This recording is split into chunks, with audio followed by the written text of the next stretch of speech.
750 से लेकर 1200 के बीच इस युग के टाइम को कहा जाता है आरंभिक मध्यकालीन।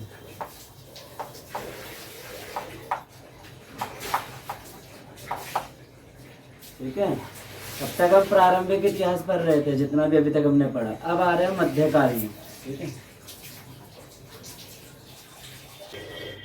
पूर्व में इतिहासकारों द्वारा इसे अंधेरे युग की संज्ञा दी गई है। इसको कहा गया है अंधेरे का युग। ऐसे दो चीजें देख सकते हैं, एक बुरा आगे बात देखे इसके अंदर, तो ये है कि सब लोग अपने अपने में बट गए, बहुत प्रांत बट गए, है ना, कई अपने आप राज्यों में बदल गए।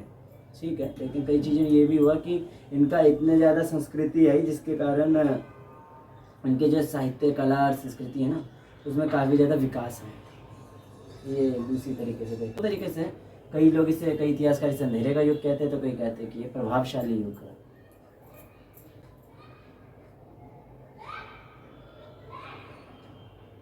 इसमें हम विभिन्न राज्यों की पहचान करेंगे, शासन की प्रकृति को देखेंगे, सामाजिक और आर्थिक परिवर्तन को देखेंगे, सांस्कृतिक गतिविधियों को जांचेंगे और 8वीं 12वीं शताब्दियों के जो बीच है दक्षिण पूर्व एशिया के बीच में हमारी महत्वता कैसी थी, इम्पोर्टेंस, उसे देखेंगे। तो सबसे पहला आ जाता है राजनीतिक गतिविधि।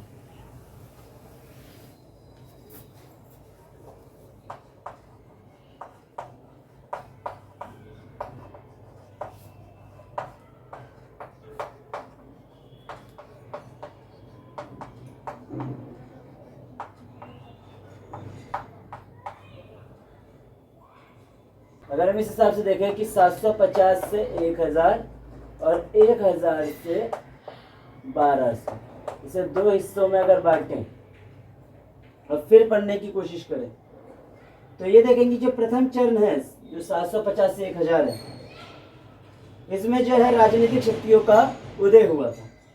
उत्तर भारत में प्रतिहार, पूर्वी भारत में पाल और दक्षिण भारत में राष्ट्रकूट थे।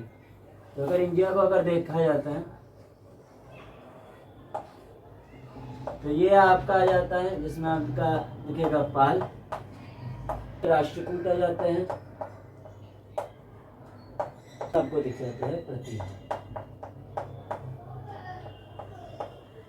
त्रिपक्षीय संज्ञा इसलिए गई कि 3 पक्ष हैं यहाँ पर, इसे कहा गया था त्रिपक्षीय युग।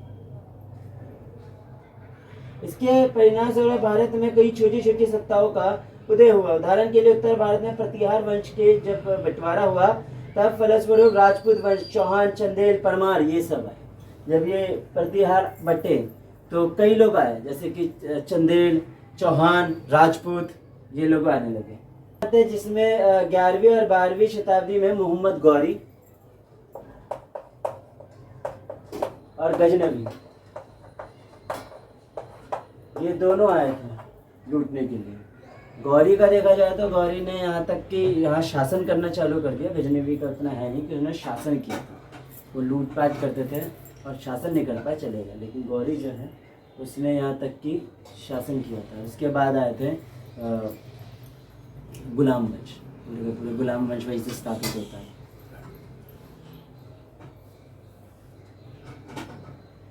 लेकिन 11वीं और 12वीं शताब्दी में मोहम्मद गौरी और मोहम्मद गजनवी के जो आक्रमण है, यही प्रांत है जिन्होंने बचाया था भारत को। किंतु आक्रमणकारियों के खिलाफ संगठित न होने की वजह से ये हार गए। लेकिन ये सब एक साथ नहीं इकट्ठा होते थे। जब भी लड़ते थे आक्रमणकारी से बचते थे, इनके एरिया में आते थे तो ये कोशिश करते थे कि उनको हटा दे। लेकिन अगर एक साथ इकट्ठा होते तो ये कभी नहीं आ पाते। जितने भी बाहर के आक्रमणकारी है वो कभी नहीं इन्वेट कर पाते, ना कभी आ पाते। लेकिन ये लोग कभी भी इकट्ठा नहीं हो पाए। सब लोगों ने अपने अपने अलग ही प्रांत बना रखे थे, तो कभी मिल नहीं पाए। अब इस तरह की नदी आती है और क्या क्या वहाँ पर उस टाइम पर जगह था। ज़्यादातर लोग कन्नौज की जगह चाहते थे क्योंकि वहाँ पर से गंगा नदी बह रही है और सबको वो एरिया चाहिए था क्योंकि वो बहुत ज़्यादा उपजाऊ है। जो उस टाइम पे उपजाऊ था वो धनी था और धनी जगह चाहिए सबको। इसके लिए तीनों हमेशा लड़ाई करते रहते थे। इसको त्रिपक्षीय युद्ध कहा जाता था।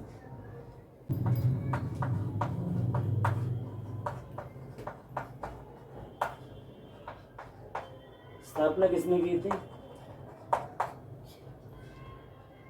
नागा भट्ट प्रथम, नागा भट्ट फर्स्ट ने की थी मालवा में।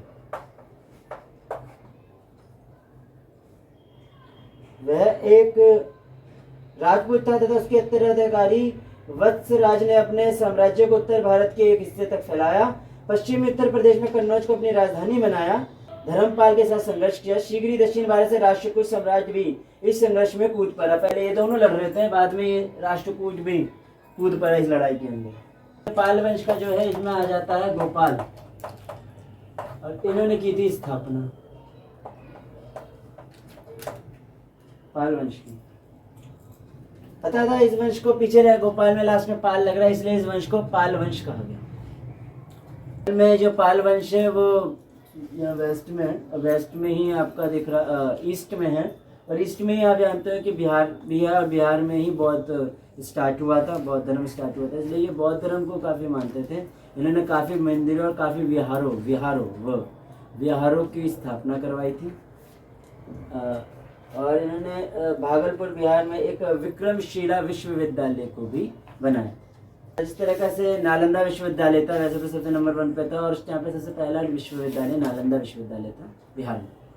और ऐसा ही एक विश्वविद्यालय इन्होंने भी बनाया था, जिनका नाम है आपका विक्रमशिला विश्वविद्यालय। तो वो तिब्बत के जितने भी विद्यार्थी थे उनको आकर्षित करता था। तो मतलब तिब्बत ये आकर्षित करता था का मतलब है तिब्बत के लोग यहाँ पर आते थे पढ़ाई करने के लिए। इन्होंने स्थापना की थी दंती दुर्ग, जिन्होंने स्थापना की थी राष्ट्रकूट की।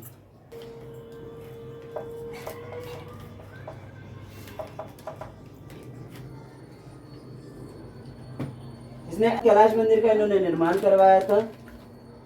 यह एक पत्थर की एक टुकड़े से बना है, जिसमें भगवान शिव को समर्पित है। अरल बगो द्वारा लिखा है, जिसमें सूचना मिलता है कि राष्ट्रकूट शासकों के अरब व्यापारियों के साथ बहुत अच्छे संबंध थे।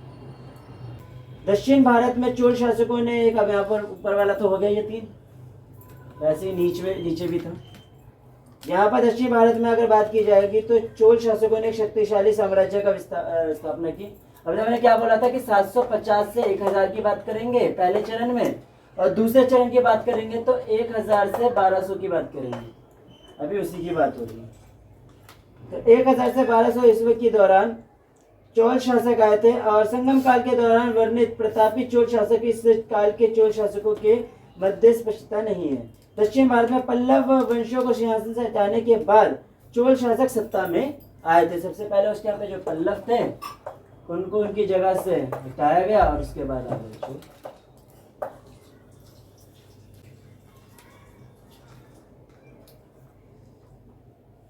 चोल साम्राज्य का जो संस्थापक है वो है विजयालय, किंतु उसके गौरव के वास्तविक वस्तुकार राजा प्रथम थे। उसका पुत्र राजेंद्र प्रथम था। तो यहाँ पर जितने भी किंग्स आते हैं, जिसमें आप जितने मैंने बताया था कि जितने भी, एक तो स्थापित जिसने किया, स्थापना किया, उसका नाम याद रखिएगा, और जो मुख्य किसने कुछ काम किया है उसको याद रखिएगा। बाकी अगर आपको याद आते हैं या आपके मेंबर आपकी लिस्ट में है तो अच्छी बात है, नहीं हो तो ये 2 किंग से भी पूरा काम चल सकता है। इम्पॉर्टेंट है कि इनका चोल शासकों का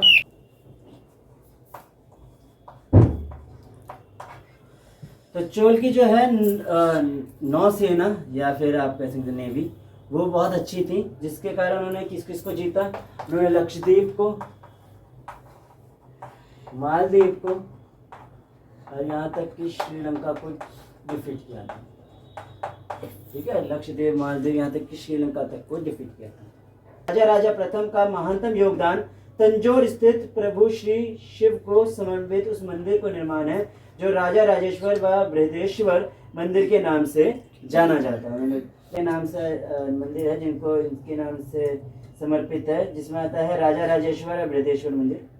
तो यहाँ तक कि जो पाल शासक जो वेस्ट में थे, फिर से वेस्ट बोला, पाल शासक जो ईस्ट में थे, वहां पर उनको भी इसने हराया था। किसने? राजेंद्र प्रथम, इसके किंगडम में आ जाता है राजेंद्र। इन्होंने और दूर तक फैलाया था, जो है वो गंगा में आ रहा, बंगाल में, उसको हराया था। इसका मतलब गंगा को हरा दिया, इतनी दूर तक अपना किंगडम लेगा कि गंगा तक को हरा दिया। इसलिए उसने अपना एक नया टाइटल उसको मिला था, गंगा विजेता या फिर गंगई कोट। वो जो विद्या वगैरह है उसमें काफ़ी ज़्यादा था, इसलिए उसे पंडित चोल के नाम से वो विख्यात था। इस शासनकाल में चोल साम्राज्य में विघटन शुरू हुआ और बहुत छोटे क्षेत्र में ये सिमट गया। अंतिम शासक जो था वो था कुलोत्तुंग। आ जाती है 1072 से लेकर 1122 तक। कुलोत्तुंग जो अंतिम शासक था, और उस टाइम पर जो चोल साम्राज्य था, जो इसके बारे में अभी इतनी बात की जा रही है कि वो लक्षद्वीप, मालदीव, श्रीलंका को हरा रहा है, सुमात्रा के वहाँ पर हरा रहा है, मलया में जाकर हरा रहा है, फिर वहाँ पर यहाँ तक कि गंगा कोट का क्रेडिट लिया है, गंगा को हराया है। वही जाकर जब एंडिंग वाला आ गया कुलोत्तुंग में, तो कुलोत्तुंग तक आते आते फाइनली जितना साम्राज्य है वो विखंडन हो गया और धीरे धीरे साम्राज्य अब छोटा हो गया। अंतर क्षेत्रीय संघर्ष निरंतर हो रहे थे, साथ ही संस्कृति भी बढ़ रही थी। आप संस्कृति को देख रहे हो, कितने सारे टेम्पल्स बन रहे हैं, कितना कुछ बन रहा है, वो अलग बात है। और इसके अलावा लोगों के अंदर संघर्ष बहुत हो रहा था, लोग बट रहे थे और संघर्ष कर रहे थे। वास्तव में बड़ी राजनीतिक शक्तियों के उदय से विभिन्न क्षेत्रों में अपेक्षाकृत शांति की स्थापना है। इन दोनों क्षेत्रों में कला, वास्तु, साहित्य, इनका विकास का जन्म हुआ। कहता था कि आपको कोई इश्यूज हो तो मेरे पास आओ, या मौर्य में ऐसे ही होता था कि कोई इश्यूज हो तो मेरे पास आओ, जो किंग्स कहते थे, वो केंद्रीकृत हुआ। लेकिन यहाँ पर क्या हुआ, गुप्त के बाद आपने ज़मीनें दे दी, जागीरदारी प्रथा आ गई, तो कोई भी प्रॉब्लम या इश्यूज होगी तो जागीरदारी संभालेगा उसे, और उससे आए हुए कोई भी इश्यूज है तो राजा आएगा, सामने आएगा। मतलब राजा आप डायरेक्ट नहीं आ पा रहा, ये आपका विकेंद्रित हो गया। तो सहायता से प्रशासन की देखरेख करते थे, लोग खुद ही चुनते थे अपने गाँव में लोगों को, और फिर वो चीज़ों को देखते थे, तो ये अपने आप में इस चीज़ में खुश थे।